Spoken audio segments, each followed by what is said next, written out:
viewing ministers, I have just received the green light from President Zelensky to sign this agreement, this land lease agreement that will allow us to get unlimited weaponry from the United States.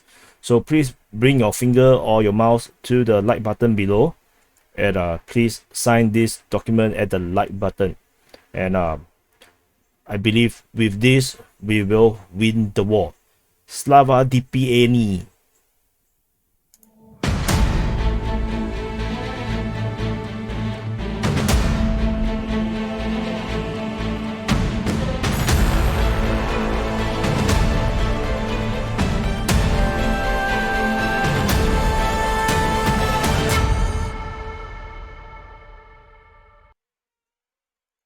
Hello everyone, this is Defense Politics Asia, and this is the summary for day 79, 13 May.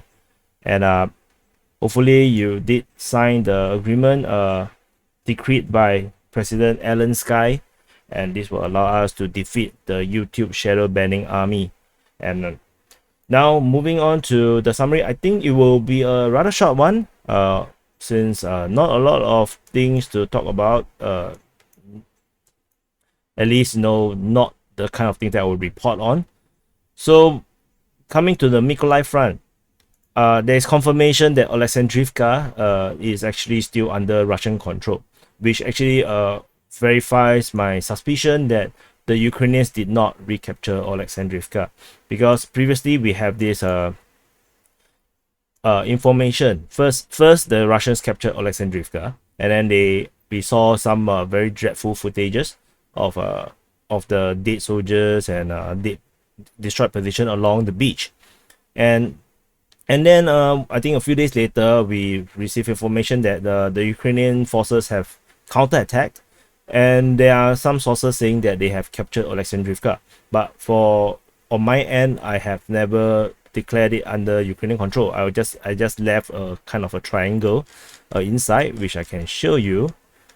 You see this, I just left it this way, and I just concluded as there is fighting at Oleksandropillya.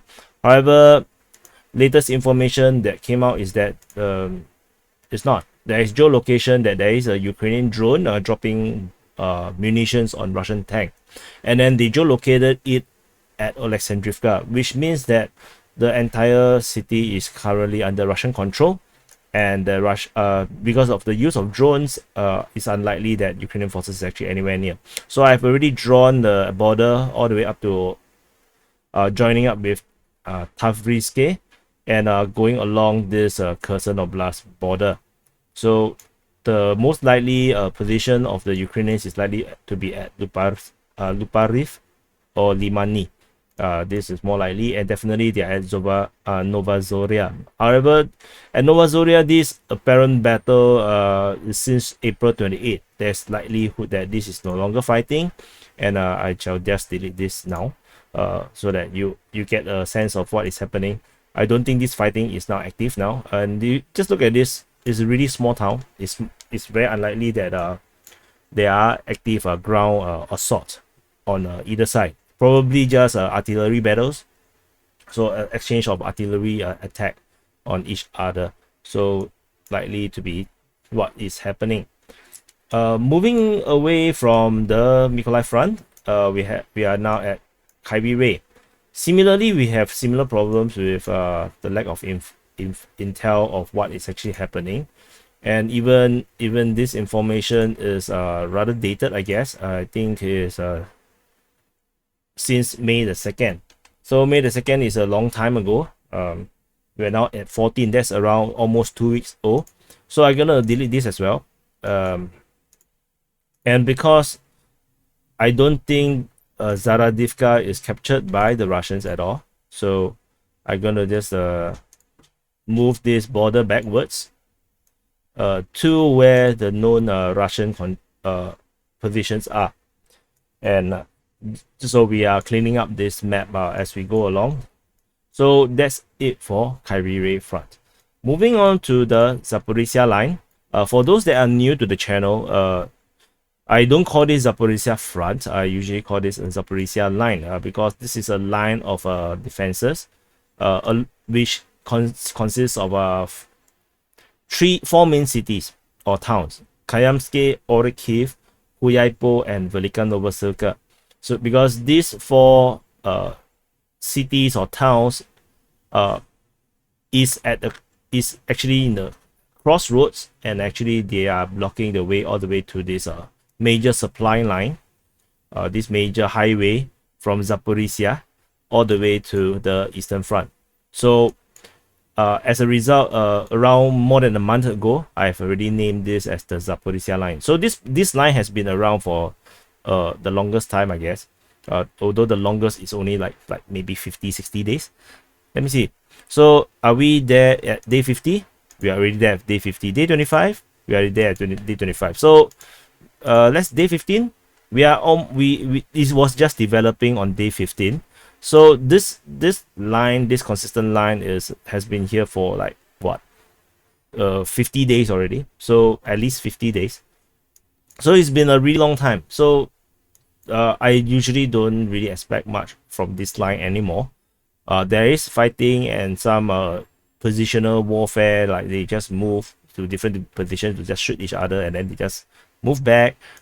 And the Ukrainians did try to do some offensive, but they themselves also seems to fail to break the defense line of the Russians, just as the Russians don't seem to be able to break the Ukrainian lines.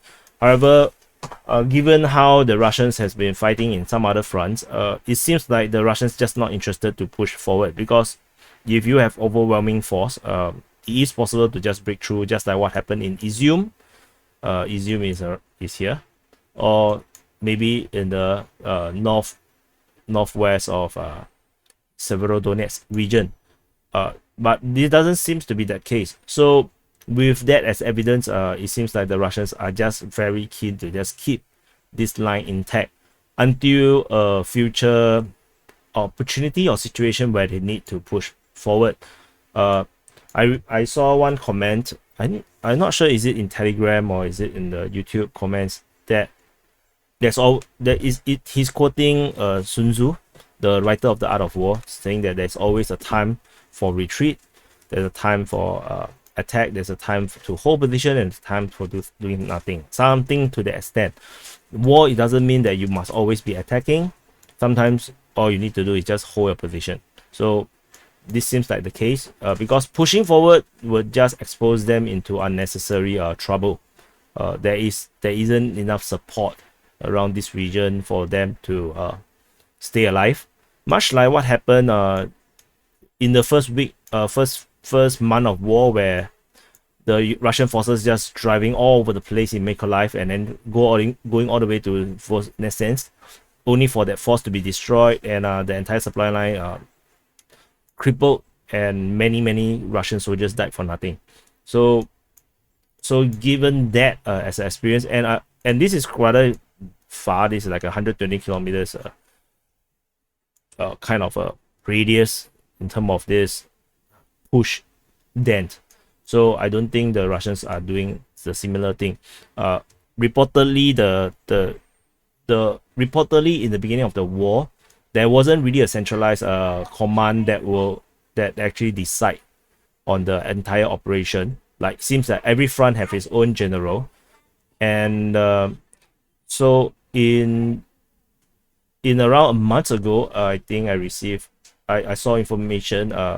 It's actually shared by other people that that this new general taken from the Syrian war region, bringing in to actually be as a centralized command for this operation. And as such, I do not think that there will be such a stupid way of fighting war, of just running everywhere and just get killed. So moving on to Donetsk Front. So I have nothing for you at Mariupol. Things remains the same at Mariupol, where they just get bombarded, and there's some raids going in, but it's a huge area, so I have nothing on that. In the Donetsk Front, at the very end of the Zaporizhzhia Line, the Russian forces has reportedly captured Nikushne. This is actually kind of detected in a way by drone this drone strike on a Russian HQ. This is actually posted by the pro-Ukrainian sources, or by the Ukrainian army, I think, and the geolocation experts on Twitter has geolocated it to be at Nishkushne. So with this Ukrainian propaganda video that reveals a Russian success, we can now confirm that the entire chain of towns and villages along this Mykolaiv River has been captured by the Russians, leaving only Blahodadne and Velika Novosilka on this front here at around Velika Novosilka region. So the Velika Novosilka is important because it guards the western flank of this. What happened to my? Oh, okay. So it guards the western flank of this entire fortification, just west of Donetsk, which the Russians seems to be unable to defeat. So with the defeat with the taking of this position, they will have probably, but not so sure, a possibility of able to flank to the rear of this entire defense line, or they can actually push up and cut off the resupply route of this Zaporizhzhia resupply highway, and this will threaten the resupply of this area, making resupplying more difficult, which means that any resupply can no longer come from Zaporizhzhia, but have to come from Dnipro via Pokrov. So it's not an end game, but it does make life very difficult should this position fall to the Russians. Moving on to the rest of the to the other side of the Donetsk front, there's no details or updates on this fighting at Novomykhailivka or at Marinka. So there's no change in this region as expected. There is this video of Vuhledar. I actually forgot to put the icon in. I would love to show you. I think it's a very nice video. Let me pull it out. So this is the Telegram. So DPA Telegram, you can actually join the DPA Telegram. We have already 1,500 plus subs in this Telegram group. Most of them don't chat. There is maybe a handful, around 100 do chat, and a lot of pointless quarreling sometimes. And this is the video from War Gonza. Oh, I have to shut off the music, sorry. Okay, so music is nice, but I don't want to get a copyright strike. So anyway, this is Vuhledar. So there's something burning over there. Vuhledar is very unique in this part of Donetsk, because the entire town is all high-rise. You can see it's all high-rise building, and high-rise building in such a flat area. You can see it's all farmland. It's all very flat, and this just looks like a fortress in the middle of a plain. And any of these residential homes and even the rooftop can become an awesome position for the Ukrainian forces or the Russian forces, should they capture it, to spot where the enemies are coming or moving. You can see from this drone video shot how flat the ground is around Vuhledar. You can't even see the entrenchment from further away. You can see there's nothing around here, and this is basically like a fortress. So if you watch a lot of The Ring, then it's a bit like shit. I forgot the city name. Never mind, forget it. Yeah, it's just a beautiful fortress that just refused to be defeated. You can see, so these are the high-rise building that we saw, and the drone shots is probably from around here, and everything is flat. So no matter where you go around Vuhledar, you'll be spotted, and that's not a good thing. and because it's also high rise, it's extremely difficult to capture. It's like Mariupol. So this position is really coveted, it's really strategic, and the Russians can't really do anything about it at this current moment. There's no update regarding the mail organ. And moving further north to, okay, we have no more on the Donetsk front. Now we are into the Luhansk front. Update on the north of Popasna. The Russian forces have captured Oleksandropillya. So it's actually this Oleksandropillya. It's really just a small town, and they have now pushed forward to Komishvacha as well as Viktorivka. So with this push, we can kind of corroborate at that this information that the Russians is pushing northward instead of pushing towards Bakhmut is correct, and it also kind of verified that the Russians wants to capture the entire of Luhansk Oblast first.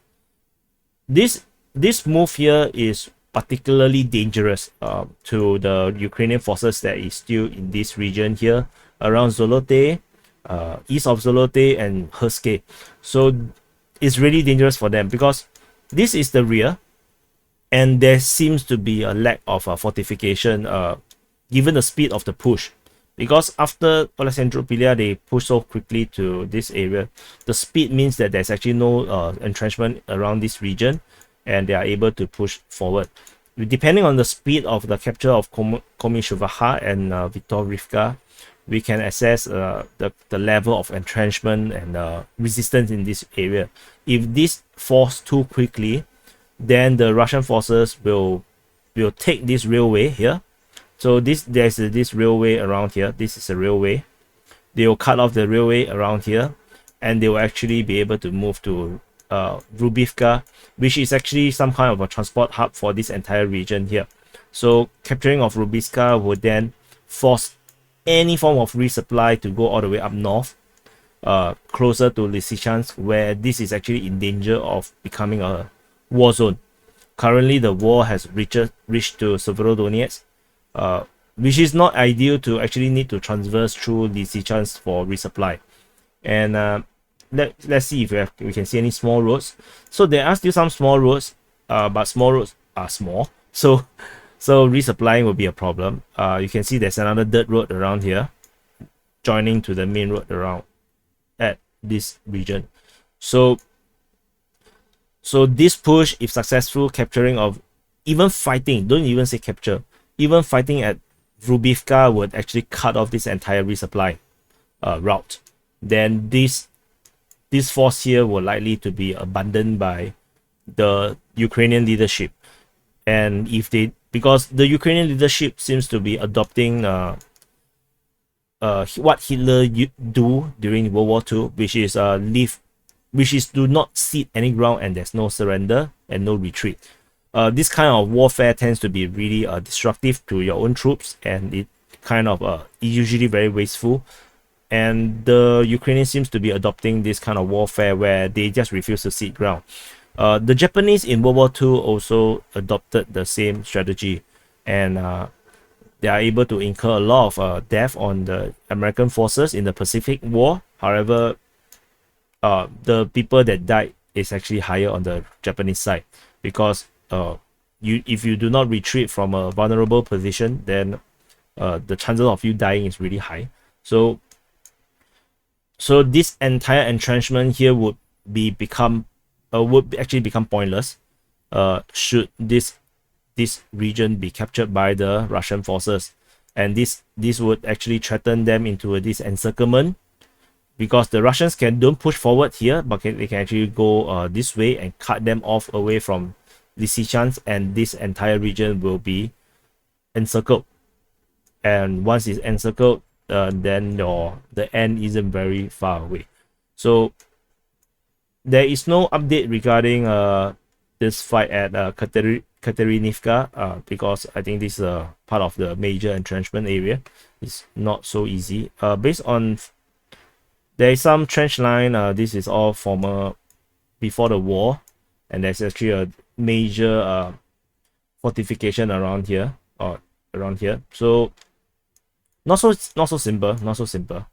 Moving on to further north, there's no update on Toshkivka or Orekhov, so no updates on there. So coming to the Severodonetsk region, it's a bit weird. There is this report that the Ukrainian forces have captured how to pronounce this, I have no idea. Shichendriv. So anyway, whatever it is, okay, Shiche Drive Shishevi. So anyway, the Ukrainian forces reportedly captured this town, and this is, I did not mark it as a flag because I think it's rather abnormal to be moving deeper into potential enemy territory when you are now in danger of getting overrun on both sides, or actually get a pincer move. So this push is kind of unusual because enemy is at the gates now. So why would you push further away and threaten with encirclement of this force here? So because if you push here, that's one thing, but then if the Russians actually cut you off in the encirclement here, then you are just cutting yourself away from the main force. So it's rather unusual. There is rumors by Russians, but I don't report on that much. The Ukrainian forces have retreated from Severodonetsk around a week ago, so it's not true. Likely it's not true because the fighting seems to be still active. The city seems to still hold. So I think that's probably Russian disinformation or misjudgment by the pro-Russian sources. Moving on to this very exciting Savinsky Donetsk river bulge, whatever you want to call this.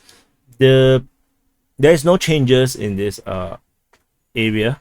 There is still heavy fighting and unclear what is the latest information in this region. The Ukrainians seems to mass a lot of forces around this area to prevent the Russians to secure a beachhead, and I have no updates for you guys. And if you guys are interested in my rant on about this landing, this pontoon bridge crossing around here, you can go and watch the video.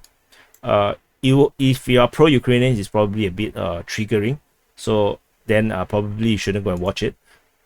So this rumor is probably wrong. I don't think, since it's unconfirmed and it's been some time, so I'm going to delete this. I don't think it's true until I don't think, how to say, Bilohorivka is such an important town, so it's unlikely that the loss of such a important town will be unannounced by more people. So that information is likely to be false. Now we are into the Izyum Front. So Izyum is actually a bit far away. It's here, but I call this entire area the Izyum Front. At the extreme east part of the Izyum Front, the Russian forces is reportedly have crossed Serebryanka. This is actually on the 7th of May. So it has been a week, and there is this rumor that the Russian forces is now at Siversk. However, I find it a bit hard to believe this information because the fall of Serebryanka should be more obvious, unless the idea was that the Russians actually ignored this village and they actually pushed through this farmland along the road down to Siversk. The lack of information and intel on this just make me not want to update this. I don't think it's credible at this moment.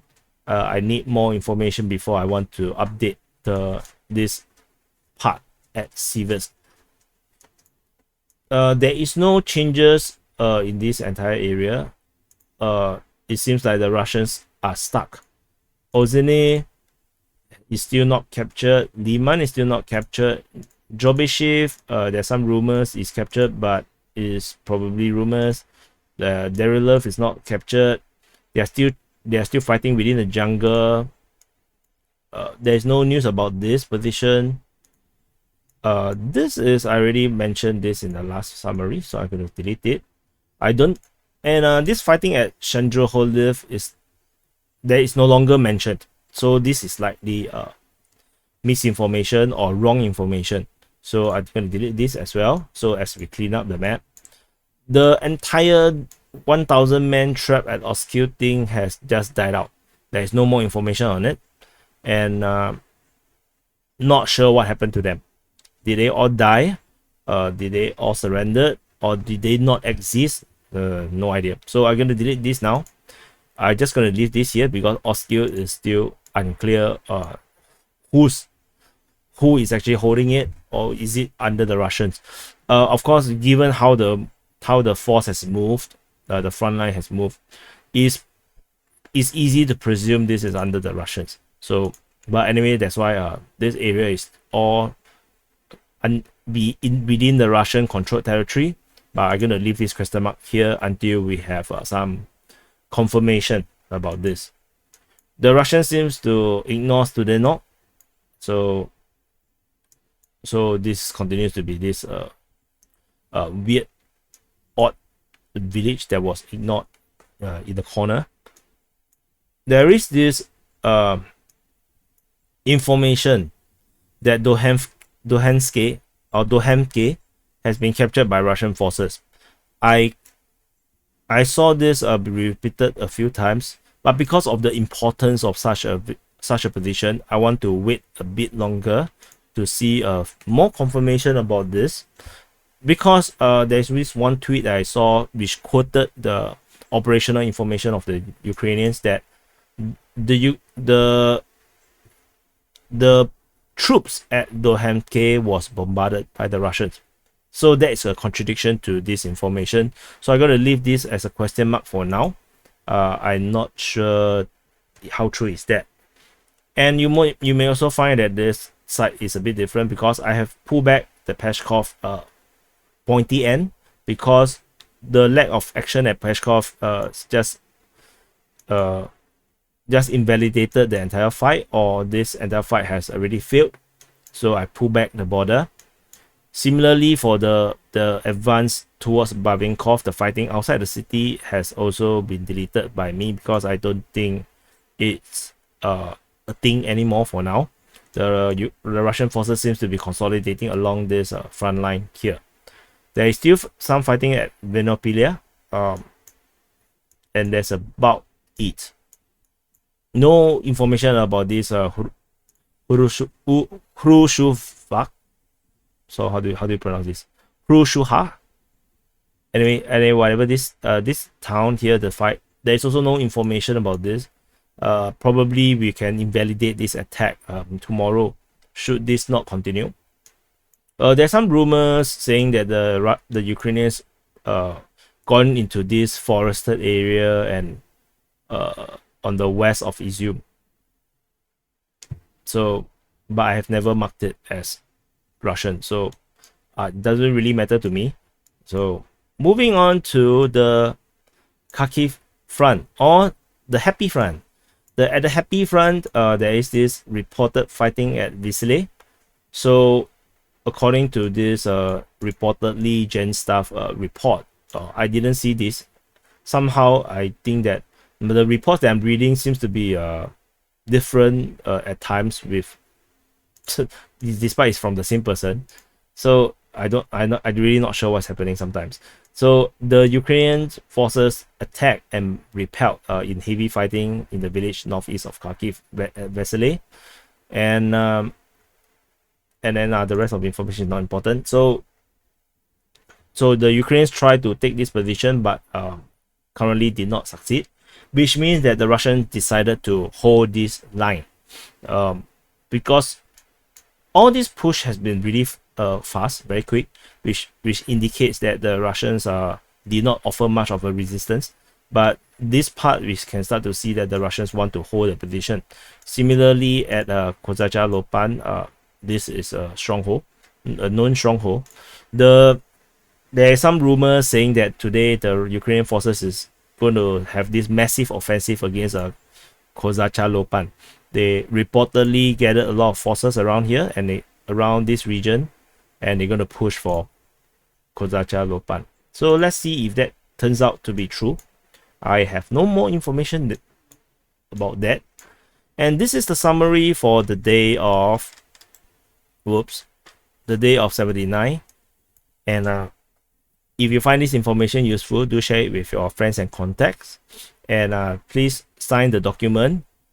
We need the Land-Lease Agreement with United States to help us fund the war against YouTube shadow banning army.